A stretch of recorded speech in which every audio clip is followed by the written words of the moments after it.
Oh boy, we got pigs. Ben here, Gigantic Family Farms. We got our little piglets. We just got 3 this year. For now, for starters, but they're so little, they're actually only 6 weeks old.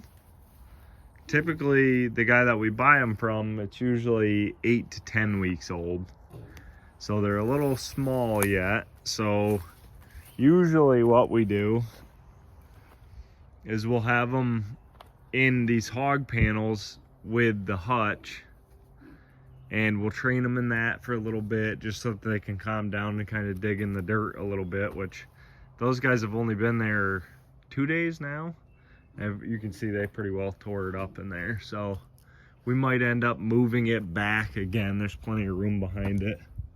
Might move that pen again, but they need to stay in there at least another week. And then they'll be small enough where they can't fit through this hog panel. And then we leave them in the hog panel usually for a day or 2. And what we do is I have these push-in 3/8 fence rods, and these are adjustable so you can slide them up and down. And then we have ours it's hooked up to our cow fence. And what you do is once you got the pigs trained to the hog panel for a day or 2, you'll just go just like this and expose them to like a foot of wire.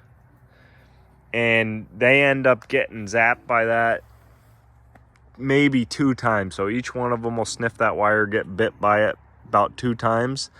And every time they get shocked, they'll run right back into their little house because that's their little safe space.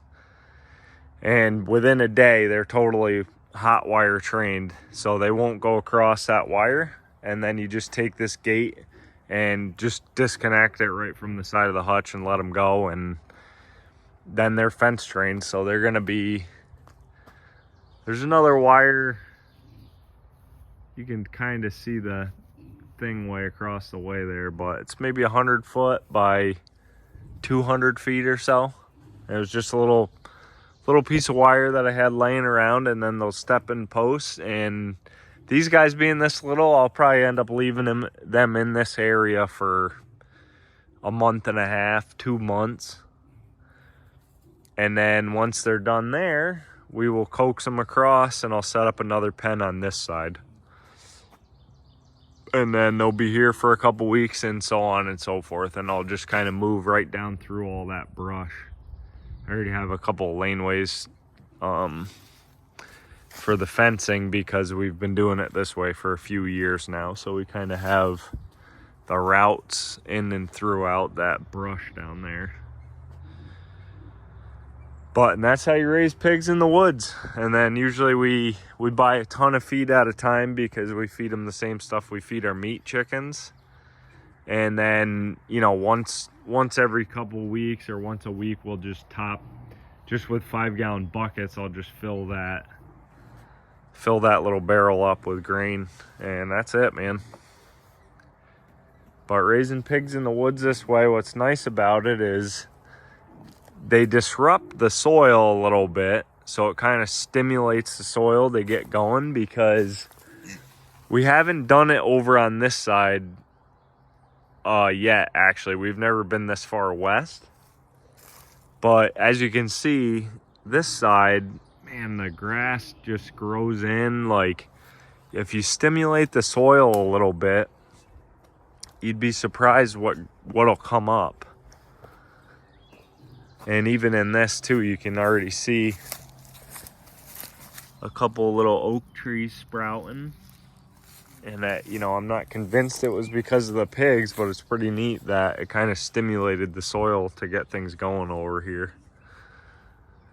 And then, but that's kind of what I was thinking about, you know, every year kind of gradually step this up, because we've got, it's got to be 1,000 feet of cow fence right here in the field. And if we can just make little rectangles linking off the backside of the cow fence, I mean, it's so easy to set this up. We already have the material, you know.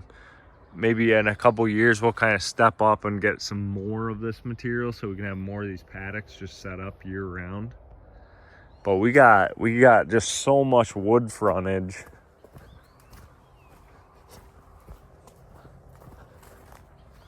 You know, the fence goes way down, and then that's a long strip field. And then it goes all the way to over there. And you could raise pigs in the woods just on this front, you know, 100 or so yards of woods. Plus that'll kind of fight back the edge of the woods a little bit so brush doesn't grow up in these areas.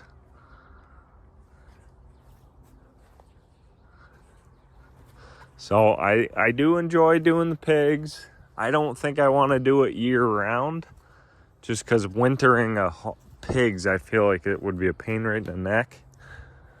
You know, getting them water out here when it's freezing cold and stuff would be a pain. So I want to stick to doing it seasonally. So just for, you know, 9 months out of the year or something like that. But I do imagine